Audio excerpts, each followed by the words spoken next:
We're sitting here at the Googleplex with the CEO of Alphabet, Sundar. Thanks for being here. Great to have you here, David. Look forward to it. Is Google at risk of being truly disrupted from AI? Recently, we're testing it in labs. This whole new dedicated AI experience called AI Mode coming to search. OpenAI has Sam, xAI has Elon, Meta has Zuck, Microsoft has Satya. Are you willing to kind of share your perspectives on those four competitors? I think maybe only one of them has invited me to a dance, not the others. Biggest regret? Look, there are acquisitions. We debated hard, came close. Just give me one name. We'll get in trouble. Maybe Netflix. We just leaned into the user experience. And over time, when we figured out monetization to follow. It's like one of the original principles of Google, follow the user, all else will follow. Yeah, there you go. Besties. I think that was another epic discussion. People love the interviews. I could hear him talk for hours. Absolutely. We crushed your questions, admit it. We are giving people ground truth data to underwrite your own opinion. What'd you guys think? That was fun. That was great. I'm really excited for this conversation. You and I started working at Google on the same day in 2004. I didn't quite realize that. We were both in the same time. Same nuclear class. We had the hats on that same week on the Friday all hands. I'm now a podcaster. You've done a little bit differently. You're more than a podcaster, but you're very good at podcasting too. Well, I appreciate it. I think I respect the other stuff you've done as well. So no, I appreciate it. But in your tenure at Google, you ran Chrome OS Drive, Google Maps, and it's been 10 years now since you've been the CEO here at Google, now Alphabet. Amazing, and congratulations. Under your tenure as CEO, the stock has gone up by 4.5x. to a $2 trillion market cap today. You've grown revenue from $20 billion a quarter to nearly $100 billion a quarter. It's been a really incredible run to see someone that kind of started as a PM and grew your way into this incredible role. So congrats. How have you liked the job? No, look, I mean, I love building products. Yep. And in some ways, Google was really set up. I think the founders set up this kind of a deep computer science approach, and you take that and apply it to build things which can impact people on a day-to-day basis. And so, it's that kind of a product and technical culture, which, is the essence of the company. So I love doing that. And, there's not a single week which goes by where I feel like I don't get to do that. So those are the parts I really enjoy. But obviously, running a company of this scale where you impact so many people, I think it's a privilege. So enjoyed every part of it. You're at a pivotal moment in the company's history today. Have you read The Innovator's Dilemma? I'm obviously very, very familiar with the concept. I don't think I've read the book actually, but it's one of those things which is so much in the ether. You think you know it, Right. So. I say it in jest because that's the talk of the town, the talk on Wall Street, the talk in Silicon Valley. Is Google getting disrupted in this moment? AI seems to create a fundamentally different paradigm for human-computer interaction. Mm-hmm. Consumers are asking AI questions through chat interfaces. They're getting complete answers. They're engaging with AI systems in a way that they traditionally didn't do with the classical search interface. Is Google at risk of being truly disrupted from AI? Is the core search business, which the ad revenue in search is about a $200 billion run rate out of $360 billion of your total revenue, most of your profits. And it seems like Google's in a really challenging quandary where if you disrupt yourselves too quickly, all of that revenue can go away. It can be really impactful. So is Google being disrupted by AI at this moment, or is Google leading? It's a good framework, good question to talk about. I've definitely, for almost a decade, one of the first things I did was to think of the company as AI first. It was very clear to us. We had Google Brain underway in 2012. We acquired DeepMind in 2014. 2015, when I became the CEO, I said, look, the technology is really evolving.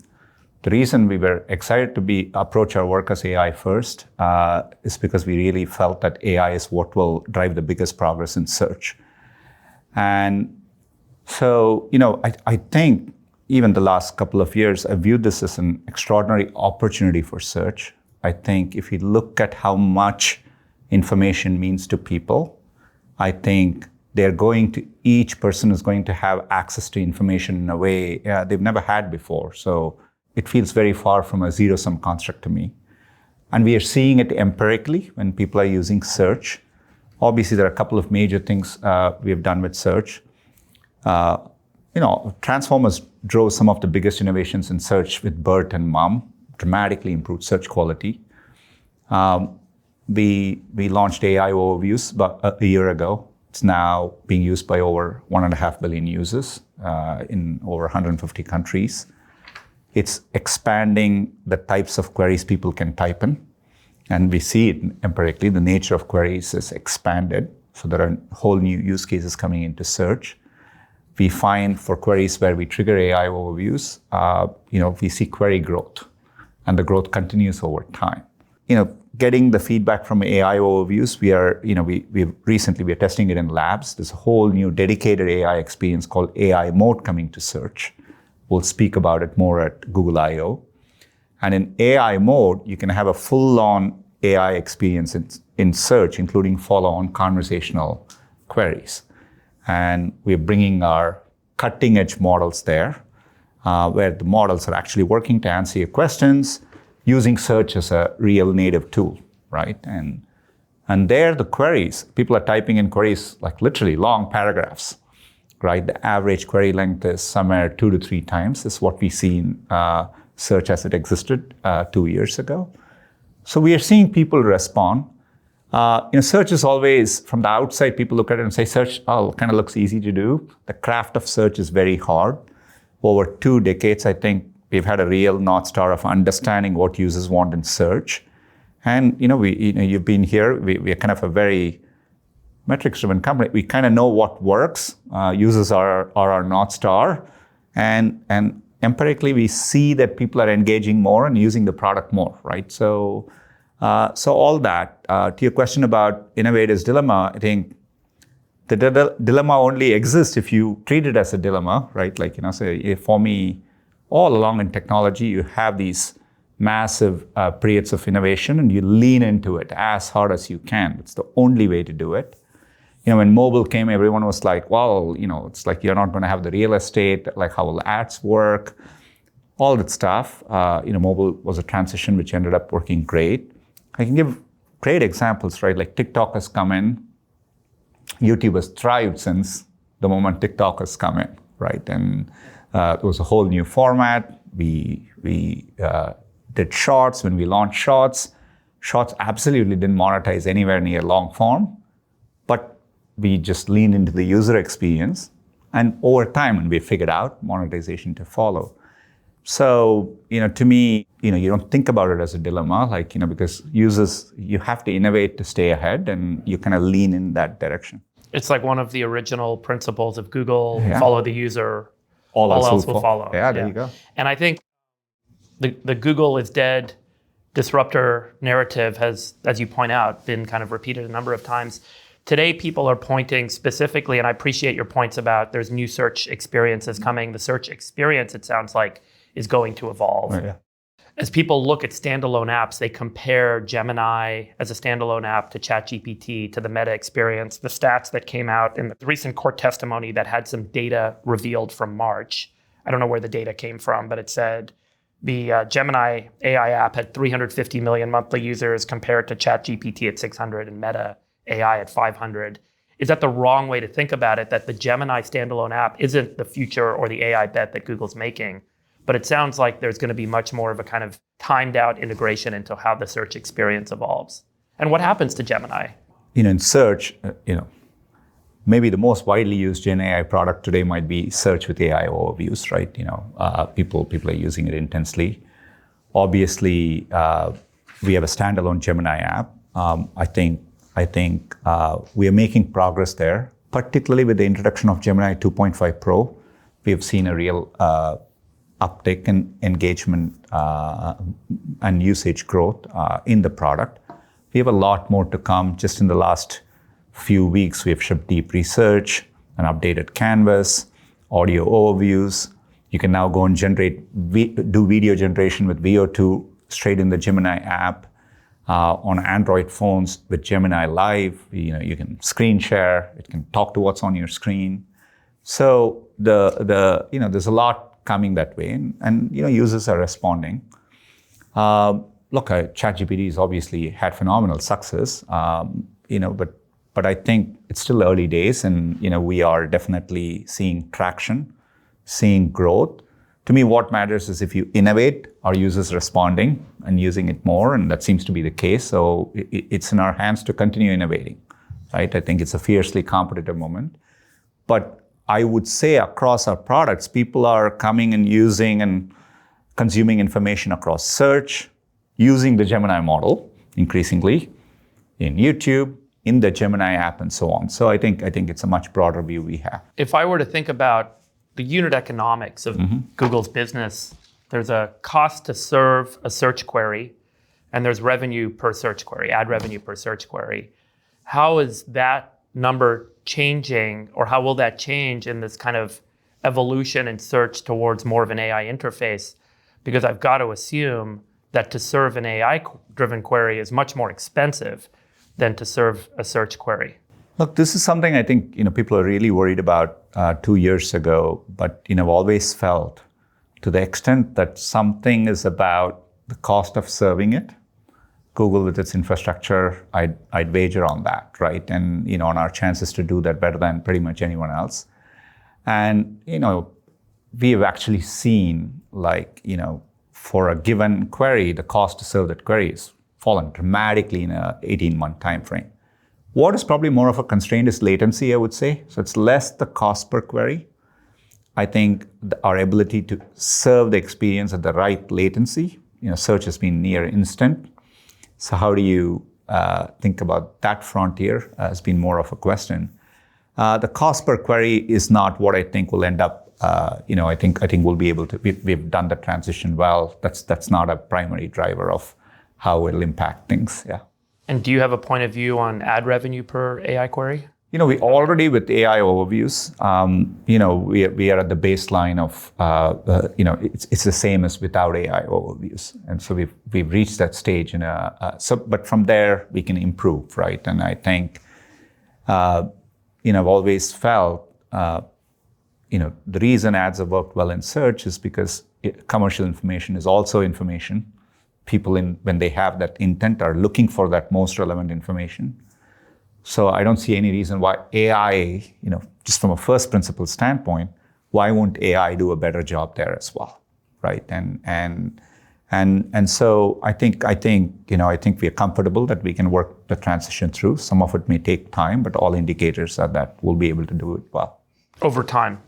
But it's already AI overviews. When we show ads, we've kind of reached the baseline. Do you feel that pressure on Wall Street and the board, and what's the tension that you feel as a leader in trying to manage this transition on the product, on the revenue model for an organization of this scale? I don't know how many leaders have done it successfully in the history of business.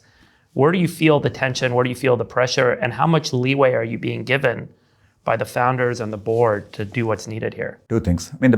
It's a moment of acceleration, right? So if anything, the good thing about these moments is you don't even have a lot of times to think about, some of those questions. You are, I think a lot about making sure we have the best models. We are pushing the frontier as a company, and I think the last few months have shown the breadth and range of what we are doing.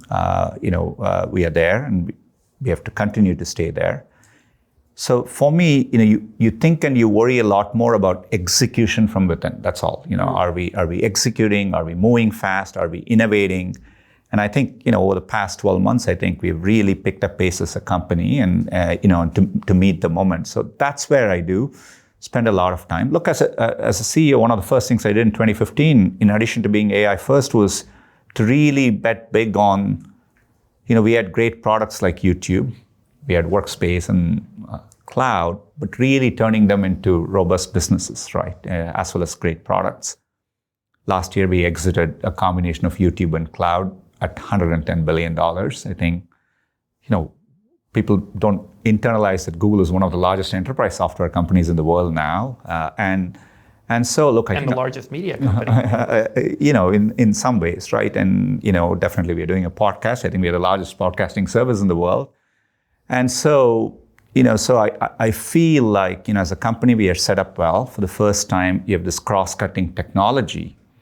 To our earlier point, thinking of us as a deep computer science company, what better technology than AI, which horizontally can impact all aspects of our business? Search, YouTube, cloud, Waymo, and the other new things we are doing.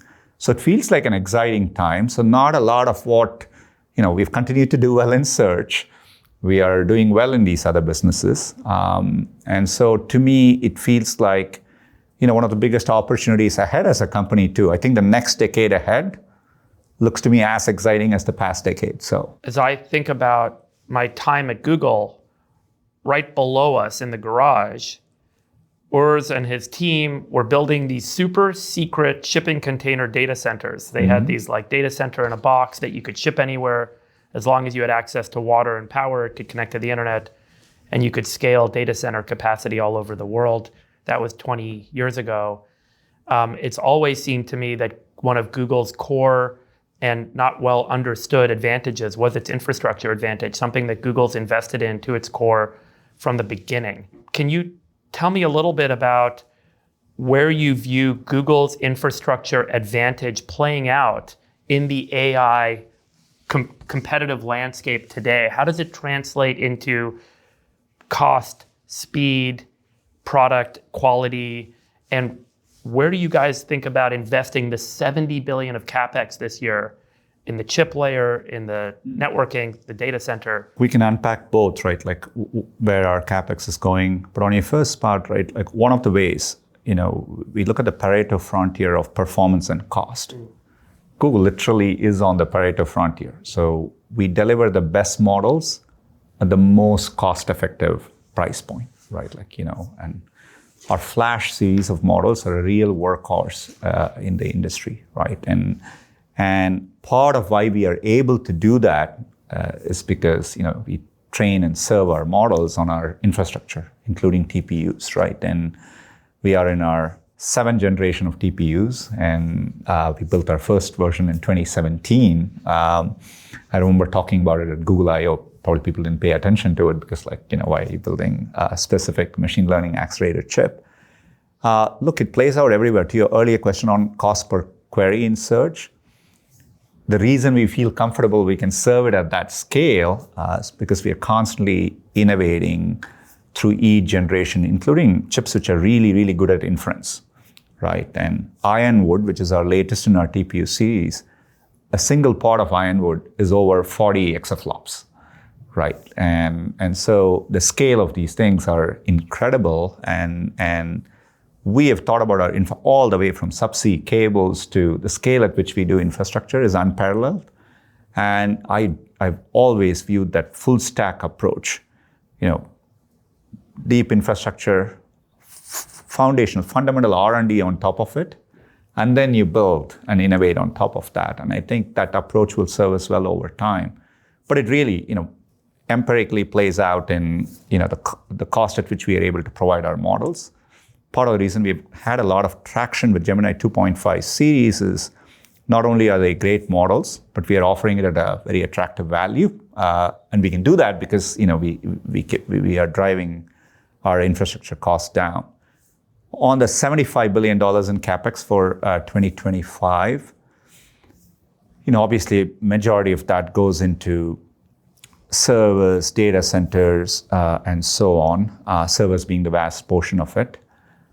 I would say on looking at 2025 and looking at the compute part of the spend, half of that is going towards our cloud business in 2025. And obviously that is a very different, it's a very different business to search and so on. So a lot of it is to power the innovations from Google DeepMind, pushing the frontier. And we're doing it across many dimensions, right? Not just large language models, but even there, doing it across not just text, images, video, et cetera, building world models, right? So there's just a lot of innovation which we are pushing on the frontier, obviously to support our core products like Search, YouTube, Gemini, et cetera. But 50% of the compute goes towards Google Cloud. Let's just talk about chips for a second. This is a big part of the conversation is NVIDIA's got the real market monopoly in AI is what everyone says. Do TPUs provide a wholesale replacement for your need for NVIDIA in the supply chain, or is NVIDIA still a core part of the mix in the data center for training versus inference in LLMs and versus other models? Maybe just share your understanding of where the mix evolves to for you guys. Look, first of all, at a high level, NVIDIA is a phenomenal company. Jensen is awesome. We have been working with NVIDIA now for a very, very long time, and we continue to do so, right? And we serve a lot of the Gemini traffic on GPUs as well, right? And so we give customers choice, et cetera. Internally, we train our Gemini models on TPUs, right? And we serve it that way across our products. But we use both. And I do think everyone in the industry is going to try and do something like that. But it's NVIDIA's R&D and their ability to drive that innovation. Their software stack is world class. So they have a lot of advantages as a company, and I have extraordinary respect for them. But we've always had, we are committed. We are actually deploying GPUs internally as well. I think I like that flexibility, but we are also long-term committed to the TPU direction as well. So I think it's a good combination to have both, and I think we push each other, and drive the frontier forward. Just going back, so there's an infrastructure advantage inherent in all of the investment that's been made for 20 plus years and the continued investment. A lot of folks have said that some of the performance in foundational LLMs is kind of starting to plateau. And as a result, we're seeing a less kind of differentiated landscape amongst the competitors. And that's should be a consideration for Google. That's the outside kind of narrative. Can you share a little bit about, and then I want to come back to non-LLM models where there's other advantages for Google in a minute, but maybe just on this point, how much more of an opportunity to continue to evolve LLMs is there? Where does Google's advantage lie in maintaining better performance in the models over time? I think maybe it was Andrej Karpathy who used the term AGI, which is like he called it artificial jagged intelligence, right? So I think the progress is not going to be always smooth, right? Like you go through these periods, it looks like something slow, and then you see a paradigm breakthrough, et cetera. And it's been going like that for a while. I think obviously over the last couple of years, all of us scaled up on pre-training, and then there was a lot of momentum with post-training, and then with inference compute, and now, there's progress with how do you take all that and stitch together in agentic workflows and so on. So I do think there's a lot of progress, and it feels pretty continuous to me, right? I think it's both true. Progress gets harder, which I think will distinguish the elite teams, at least on the foundational side. I think that might be a factor. I felt the heart of the problem is, I think, we are well set up for that. I think we are well set up for that. I do think we are pushing the research frontier in a much broader way than most other people. Beyond just LLMs, transformer-based models, diffusion, do you do diffusion-based models? All those areas we are exploring in a deep, deep way, right? So, there's always the chance that we may reach a point where, you quite don't get that returns to the additional compute you're going to put in. But I quite haven't seen it yet, right? The progress looks maybe harder because you're now dealing with a lot more compute. So you're really running into the loss of can I actually get as many electricians as I can to build the data centers at the speed, all that stuff. But I haven't seen, or at least talking to our researchers, haven't seen anything fundamentally, we are not going to be able to move past it this point or something like that. Does Google have a data advantage with YouTube or other products or services? Are you able to train on that data in a way that others can't? I think we have the opportunity to create much better experiences for people. I think people use products like Gmail, Calendar, Docs, YouTube, Search, etc. So with their permission, taking that personal context into account, I think we can deliver much better experiences. We are working on that, but it's something on which we have to deliver. But I view that as one of the differentiated innovation opportunities we have ahead as a company, but it's something we are thoughtfully working on. We'll make progress there. That makes a lot of sense. If search evolves And I've been using a lot of voice AI tools. I find them incredible. I can have a conversation, access the news, dive deep on a topic. It's so incredible. What do you view the future of human-computer interaction being 5 to 10 years from now as AI evolves, as computing evolves? Am I looking at a screen? Am I typing in a chat? Am I using an AirPod and just getting audio? Am I doing audio plus a screen? Is it just a personalized interface and there's no even concept of the web? What does the future look like for accessing information and pursuing my interests in life as a human using compute? It's a great question. I do think, the answer has got to be, we've always, humans have adapted to computing and it's always been that way. But over time, the answer will be that you need to do less of the hard work, less of the adaptation, and computing kind of works for you, right? And that's the holy grail, I think. And we are making progress, right? Be it touch, be it voice, everything inches us towards this future. For example, when I wear AR glasses, I already wear glasses, so it's not that, but the AR glasses aren't quite as comfortable as my normal glasses, but they're getting there. It's obvious to me that that'll push it to the next level of seamlessness where it kind of is ambiently there and doing stuff for you. So I think that's the era of how it'll, it has to be more seamless and just be there for you.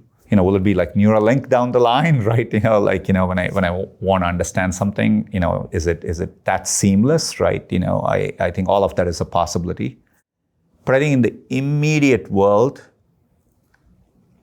given you're going to have really natively multimodal models, which can take, audio, vision, language, all of that, and be there in your line of view. So I think when AR really works, I think that'll wow people. I'm not talking about immersive displays. I'm talking more about AR glasses, right? And I think that paradigm looks very interesting to me, having used it. You can kind of feel that next leap, right? Where I think we'll all enjoy using it in a way. But you still have a little bit of system integration challenges to work through. So we have maybe a couple cycles away to get to that sweet spot, what smartphones were in around 2006, 2007. So, but maybe that's the next leap, right? And so probably that's what's exciting for me. Are you spending a lot of time on hardware? Yes, right. I think we are definitely excited about be it AR glasses, the next form factors, robotics is another area, all that. And we obviously build Pixel phones, we build vast data centers. So we are definitely in the physical world. You can think of Waymo as a big robot. We are driving around everywhere. So we're making, with our partners, cars that way. So definitely, yes. I just want to zoom out and look at, there's this competitive landscape that's emerged for Google that maybe it's always been challenging. Maybe there's always been competitors, but they're getting a lot of money and they're investing a lot of money, more than ever, to compete with Google. How have the founders of Google, I've seen both of them recently, sounds like Sergey's spending time here. They both independently shared with me that this is the most exciting thing they've ever seen in computer science and it's transforming everything. How engaged are they? How much time do you spend with them? And what's your relationship like there? They are, obviously fortunate to have both of them involved in their own unique ways deeply. I talk to them all the time. Look, I think both Larry, Sergey, credit to them. They always envision like where AI would be. I think, I think their ability to understand trends and I swear I've had conversations maybe as early as like 15, 20 years ago about moments like this with them. I think they both would argue that this is the most exciting time in the field, and they both engage in their own ways. I think Sergey is definitely spending time with the Gemini team at in a pretty hardcore way, like sitting and coding and spending time with the engineers. And that gives the energy to the team, which I think it's unparalleled, right? Like to have a founder sitting there looking at loss curves, giving feedback on model architectures, how can we improve post-training, etc. I think it's a rare place to be. But my favorite conversations are sometimes when the three of us sit and talk. The combination of, they're very non-linear thinkers. So I feel like it expands the conversation into ways which you always don't expect. And out of it, which comes interesting ideas. So I think I always have access to that. But I think I've worked with them for such a long time. There is friendship, respect, mutual dialogue. We love doing that. And I think I'll always have that. Your competitors out there have active founders. OpenAI has Sam, xAI has Elon, Meta has Zuck, and Microsoft has Satya. Are you willing to kind of share your perspectives on those four competitors, both the companies and the leaders? Look, it's obviously by definition, it's a very impressive group, right? And I think you're talking about some of the best companies, some of the best entrepreneurs, all that. Look, it shows how both how much progress we are going to see, because you're basically talking about many people who are working hard to drive that progress. Right. So to the earlier question, when you were talking about, are we going to see progress? The answer has got to be yes, because of the unique types of people here pushing progress, right? So look, each of them, they're different people. I'm fortunate to know all of them, and I think maybe only one of them has invited me to a dance, not the others, right? But I spent time with Elon maybe 2 weeks ago when I talked to him, and his ability to will future technologies into existence, I think it's just unparalleled. So look, these are phenomenal people. I respect all of them. There's partnerships involved, there's competition involved, but if I were to step back and say, at the end of the day, I love driving technology progress in a way that impacts people positively. When you think about areas like healthcare and other important areas, education, and we are now talking about this is why AI is so profound. So the opportunity is what excites me. I think all of us are going to do well in this scenario. That's how I think about it. Right. I think that's what a lot of people don't grok. And I think this is an important point. Everyone out there says there's competitors, there's a winner, and everyone else is a loser. But this is an entirely new world that's going to be a lot bigger than the world we had last year. Yeah. And everyone's building down their own path, but there's going to be a lot of success. It's not just that who's going to beat whom in the marketplace. When the internet happened, right, Google wasn't even around.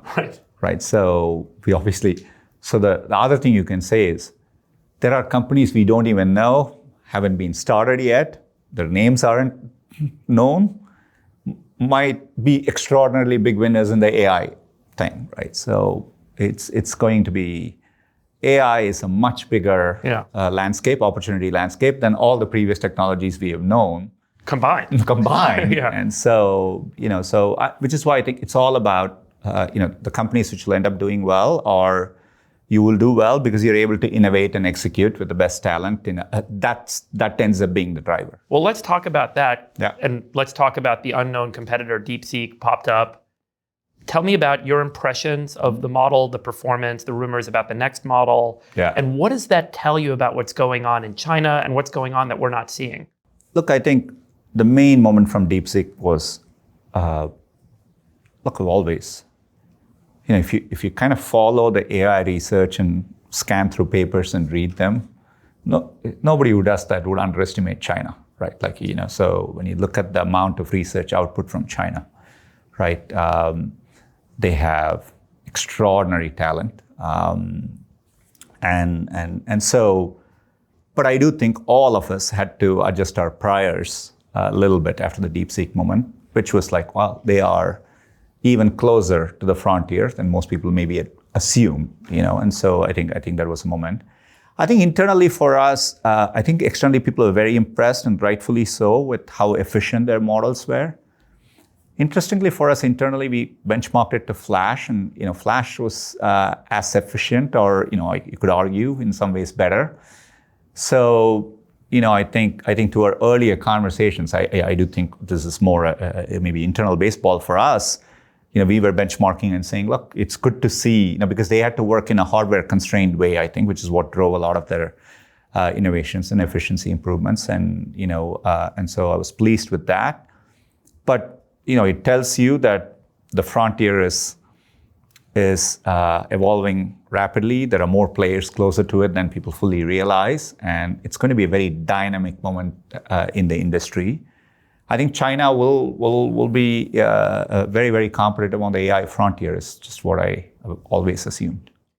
And much of the narrative, and I think probably the fact around the ability to deploy AI at scale is one that is predicated on availability of electricity. Mm-hmm.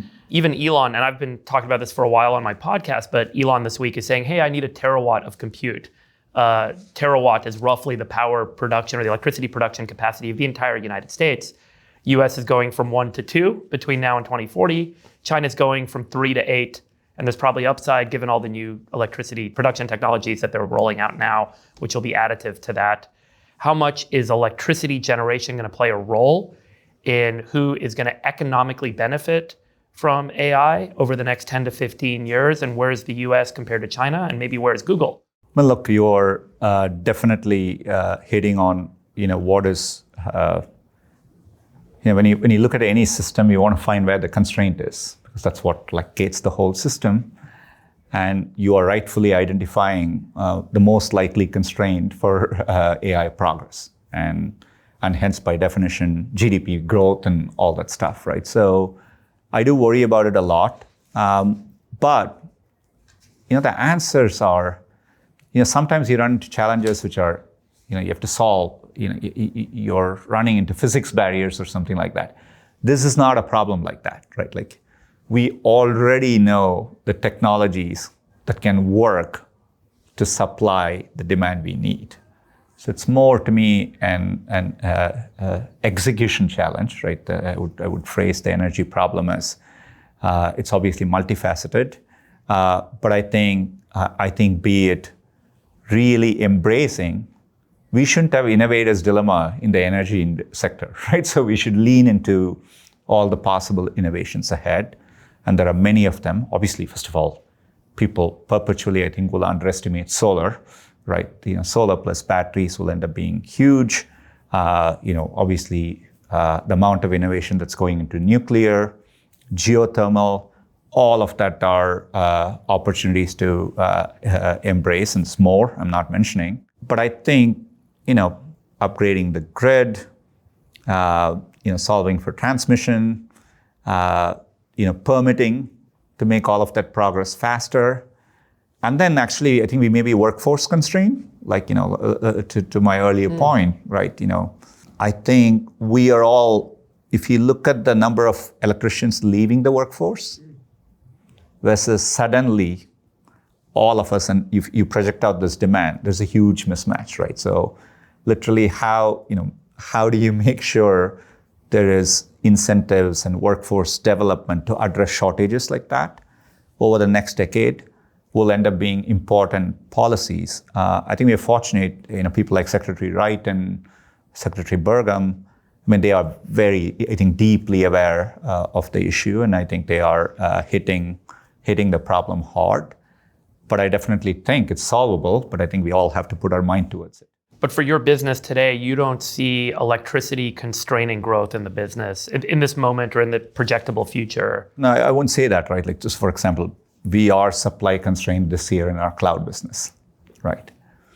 And when all of us are simultaneously looking to scale up data centers, right? So we are running into real constraints. The way the constraints play out today is delays in projects because of permitting or not having access to electricians. All of that is realities all of us are dealing with, right? So if this trend line continues, the pace at which we are all ramping up, and obviously for it to continue, we all have to generate the returns on it, and so it has to really impact the economy in a more substantive way, so they go hand in hand.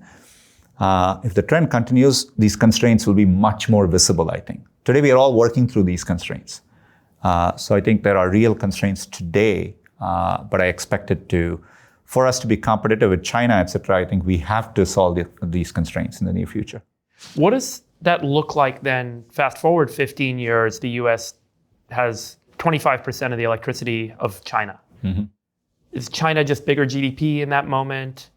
Is the pie going to grow for everyone? How do we kind of think about? The way I've assumed is the US is always, there's never been a time where US just doesn't meet these moments, right? So to me, I look at it and say, it just means that, the capitalist solutions will innovate through this moment, right? That's why people are working hard to build SMRs and nuclear fusion, et cetera. So I've kind of assumed we will meet that moment. And if we don't, or if the lines don't match, I think the conversations will get louder and louder till we meet the moment. That's the way I internalize it. There's a history of Google investing in innovative technologies and being ignored or being told that they don't make much sense. Good luck. The TPU is a great example. The acquisition of DeepMind is a great example. The investment in infrastructure is a great example. The insane continued investment forever in Waymo is a great example. And suddenly it looks like Waymo's on track to be a $100 billion business, and this is actually going to work. Mind-blowing persistence and patience. By the way, we are doing the same patient approach in many other areas. Well, that's my next question. Quantum is one. So tell me about quantum. Because everyone ignores quantum. You've had this investment for some time. Why is quantum so important? Because again, I want to use the historical data that it seems like a small bet, good luck. But what does quantum evolve to from a compute perspective for humanity? And when does that happen, do you think? Obviously, quantum has gotten a lot more attention in the last 12 months or so. But we have been just like Waymo, we work through these things, whether there's attention from the outside or not, because we are working on these things out of conviction on the long-term trends, right? So it comes from those first principles. Obviously, the universe is fundamentally quantum. To do any kind of large-scale simulations in a way that truly represent nature, you would need some versions of quantum computing. I think to me, quantum feels like where AI was around, 2015. So I would say in a 5-year time frame, you would have that moment where a really useful practical computation, is done in a quantum way, far superior to classical computers. And that'll be that aha moment, I think, which will really show the promise of the industry. I'm absolutely confident that we will get there when I see the progress and I can pattern match to progress in the other fundamental areas we have worked on. So it really doesn't feel like, obviously, look, these are very challenging areas. You may hit a constraint. I do think a lot of people are making announcements in quantum, so in some ways it's tough to distinguish them. We had the same scenario in self-driving maybe 3 years ago. There were so many people doing self-driving. It looked like everyone was roughly the same, but they weren't. I could internally tell the difference, that how far ahead Waymo was. I feel that way about our quantum effort too. I think there are a lot of announcements, a lot of noise in the industry. There are a few good people, but but I do think we are at the frontier there. And so, I'm pretty excited about it in a 3 to 5 year time frame. But we'll be patient and get there. Yeah. Do you want to speculate on a business in quantum? Look, we are committed to, in almost all these cases, our goal would be to, demonstrate more and more useful practical algorithms and show progress on that, and give access to it through cloud, right? And I think, I always say, it's tough to project innovation on top of a platform, right? Nobody could say just because you had smartphones and GPS and payments, something like Uber would get invented. So you couldn't linearly sit and project Uber from the underlying innovation. That's how the world works. And so for me, quantum is that foundational, again, just like AI, there's going to be extraordinary innovations on top of it. We don't know the algorithms yet. It's almost like trying to predict how people would use personal computers in 1977 or something. Right. That's right. Yeah. We're very early. Yeah. And some of the constraints in quantum are that there aren't quantum computers to test them out, new algorithms to test them out. And there's a lot of theory in quantum algorithm development, but not a lot of testability experimentation at this point. We are working on all of that too. I think we'll have more exciting moments to share this year. Right. So look forward to making it. I think that's what's interesting. It will expand people's minds of the potential of what you can actually do. Right now, no one really knows how to think about quantum, where it's going to take us. But those announcements, I think, are going to be really prescient. And then I'm assuming all your friends will show up and say, we've got a quantum effort now too. Tell me about robotics. I think this was going to be the year of the robot. We see so many models being trained on simulation data or real world kind of observational data that are then being used to control physical systems. Call it physical AI, call it robotics. Mm-hmm. Lots of startups, lots of big companies. Google bought Boston Dynamics and a bunch of other robotic companies. I think Andy Rubin was overseeing these for a while. And then you sold them off and decided it was too early. What's your point of view on the opportunity in robotics today? How does Google play here? We are definitely, for robotics, we again have probably, one of the most advanced frontier R&D teams in the world now. And the Gemini robotics efforts around vision language action models, et cetera, are world-class. I do think, robotics, so we are now thinking through how we either partner or where we actually bring products out. You are right, we tried the application layer too early. Where I think robotics wasn't really being influenced by AI as much. But now it's really the combination of AI plus robotics that gives that next sweet spot, right? And so we are making plans there. Nothing to share today, but you will see us make more announcements in this space. But we are definitely foundationally driving the underlying models, and we are building state-of-the-art models there. We are working with partners and testing it. When I look at the progress of humanoid robots, et cetera, I mean, they are, in the past, I would say, this is obviously, you can see how janky they are. Now I have to take 5 seconds to look at it and say closely and say, is this fake or is this an actual robot doing it? Right? Like already I'm in that moment. And so you can see the progress in the field underway. So I think, we are probably 2 to 3 years away from that magical moment in robotics too. And so that's the next exciting phase. Is a good way to think about it that Google could potentially develop the Android for robotics and ultimately have a broad play here? Yeah, we have Intrinsic. So one of our bets is effectively doing that. So supporting robotics manufacturers. We are committed to having the Gemini as a model, will take all modalities into account, work very, very well for robotics. It's definitely something we are committed to being on. How we actually bring products out, first party versus third party, et cetera, is where we are thinking. I want to talk a little bit about culture, which seems to be a key differentiator on the kind of competitive landscape. I go back to thinking about Google offering free food, massages at work, 20% time as a way to attract and win in the early days of the talent wars in Silicon Valley, early 2000s, and that persisted. But what happened is it grew and it became more amenities. And the narrative is that Google ended up creating a culture that kind of moved away from more accountability and performance and was much more about coddling employees. Can you just comment on kind of your observations on the evolution of Google over the 20 years that you've been here and what you've tried to do lately as a leader, how you think about the culture you want to foster and what you're doing about it? Look, I think it's important to step back and say, the underpinnings of a culture in which you really invest in employees and you empower them, and even some of the perks was to create a culture where it's positive, optimistic, you're in an innovation mindset, people are talking to each other, maybe by giving lunch here, people are all sitting and talking ideas through lunch, you're cross-pollinating, imagine. So, that is the thesis of it, not that we are trying to give lunch to people, right?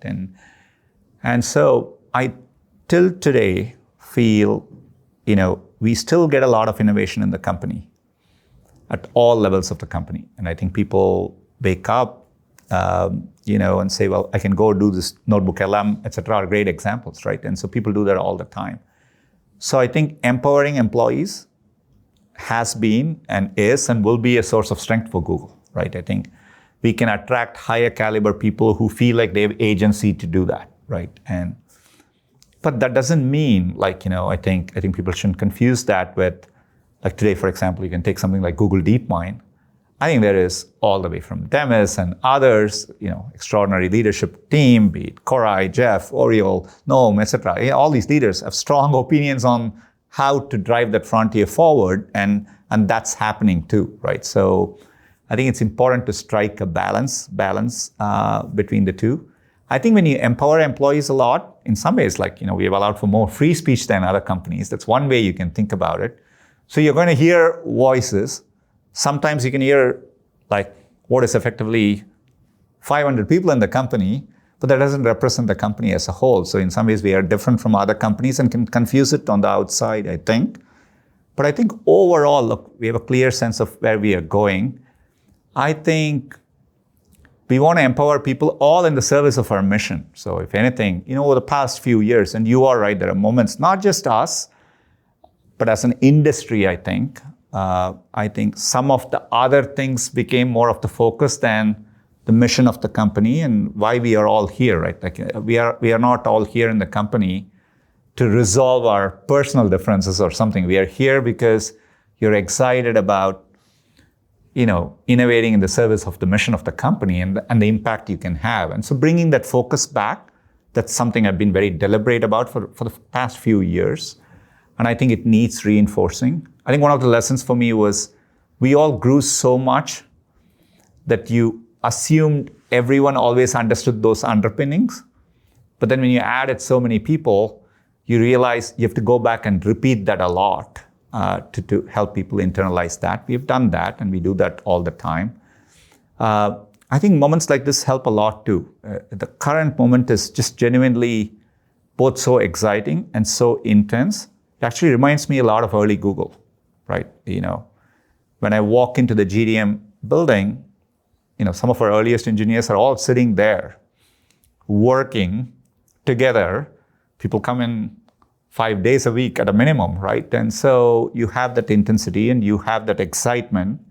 And I feel that same sense of optimism. So that's what I'm focused on, right? To me, that's the hardcoreness which matters, right? Like, are people, smart people, really working with a passion, and that's where that intensity comes from. And you have to work hard to create that. And there are pockets of the company, if that doesn't happen, you figure out what are the changes you need to make to do that, right? And sometimes, for example, I recreated the notion of labs, right? And because I said, well, there are things that are possible with 10-person teams, and so we need to go and do that again. And there are quite a few projects, both we have shipping and are underway to come, which will be an outcome of those efforts as well. So, your culture, your values are enduring. Culture is something you're constantly tweaking to make sure you're true to your values. And so by definition, there's going to be drift, and, you work hard to snap it back. Was there a moment in the last 10 years where you said, I've got to spend more time on this? Oh, for sure. I think COVID was such a big distortion to our way of working, right? So, fundamentally, Google was designed to be a culture in which people were seeing each other, engaging with each other. So losing that continuity, right, I think definitely impacted our culture. So when we have gotten people back in a 3-2 model, and some teams are, work beyond that, I think it's been important. I've spent time to get those connections back. Like, for example, at GDM, we were intentional in creating a physical space where we can get all of them back in the same building, both in London, both in Mountain View, and taking our newest building, with that kind of a tent-like roof structure and putting all the people in and being intentional about it has made a massive difference. Have you found a shift in your ability to recruit top talent? A lot of great talent has started other great companies. Yeah. Other great companies in Silicon Valley have recruited folks. I know there's always a talent war going on, but has there been a tenor shift for Google in the last period of time because of some of the underlying advantages in AI or some of the cultural changes that are underway? The talent market, we go through these fierce moments for talent. AI is one of them. Right. And whenever there are these Google, obviously we are fortunate to have some of the most talented employees. So we are a source. I'm equally proud of the fact that Google is left to start over 2,000 companies, right? And so, there is a virtuous cycle. I think people come back, we acquire companies. I think all of that keeps the company fresh. But in the current AI moment, look, I think we are both holding on to critical talent. We are recruiting. I always look at the tip of the tree of, are we able to attract the best PhD researchers coming out of the top programs? And the answer is yes. And there are people who have left, who have come back. And so I feel good about the position we are, but you work at it hard every week, every month, and so on. Do you think this is going to change in the future with how we do education and how AI plays a role in education? Are you going to be able to identify, recruit, and then teach and train talent out of high schools and at an earlier age? And the traditional kind of college education system is going to change because of AI, on-the-job training? There's a lot of potential to change. There's a part of me which feels maybe we've all misunderstood what colleges are about, and maybe colleges are about that community and people getting together and exchanging. So there may be intangibles which still maybe make the it more valuable than like we all perceive it to be. But the way I think about it is you're going to get extraordinary talent at more places around the world. So that's the way I think about it, because people have access to with AI. So you don't need to be in a few certain places to be that great talent. So I think the nature of that changes. By the way, I think it's an important thing to internalize. We often talk about talent. We've always been able to recruit the best talent in the country. But now there's extraordinary talent emerging in other parts of the world too. So I think it's something not to lose line of sight. And maybe that's the way I would think about it. So just taking a step back, zooming back, I had a conversation 10 years ago with Larry Page where he talked about the transition from Google to Alphabet. Alphabet is going to be this holding company. It's going to discover or develop the next $100 billion revenue business. At the time, I think Google wasn't quite at $100 billion. There have been a lot of these investments and other bets since that time. Do you still think about Alphabet as a holding company? Are there still multiple businesses that you want to kind of stand up and foster and have this kind of holding company model? Is that still hold? Or is Google really the core engine that's going to continue to evolve and continue to have ancillary businesses that are, somewhat adjacent to Google? I'll answer it two ways, right? So I think the way we are not a holding company in the sense that we are not just like looking to invest capital in other attractive businesses. That's not who we are, right? We are, from a foundational technology basis, if we can take that technology and that R&D we do and identify problems in which we can innovate and bring a differentiated value proposition, we'll do that, right? So that's the way we approach. And so the structure is an outcome of that, right? So, and which means you will have businesses on paper, they may look like very disparate, but there is a common strand underneath them, right? So Waymo is going to keep getting better because of the same work we do in Gemini and AI over time, as Google Cloud, to search, to YouTube, to isomorphic, to robotics, etc. So that is the unifying layer, right? And then it's a continuum. Is Google Cloud a Google business or an Alphabet business, right? We segment it out, right? And so the branding matters less, I think, right? We'll have a range of companies. Some of them will leave and IPO out because maybe that's the best way they can make progress. So all of that is a possibility. But what I think the founders think about is like the underlying innovation by which, so we think at the units of quantum, right? AlphaFold and hence isomorphic, right? Self-driving and building the Waymo driver and hence all the businesses on top of it. So it's more, maybe that's how we think about it. Right. Does X still play a big role in driving innovation and you continue to invest there? Yeah, look, I think if anything, X over time, look, a lot of these innovations did come out of X, right? And so including Waymo, the early incarnations of Google Brain, right? Yeah. So I think X as an incubator allows us to, push the boundaries. They're thinking about Tapestry is thinking about the grid problem. There are, extraordinary, but it's all rooted in computer science, physics, kind of a deep technology R&D. And I think that's the foundation across everything we do. As we wrap up, I want to ask you one last question to hopefully frame your experience of the last 10 years as CEO.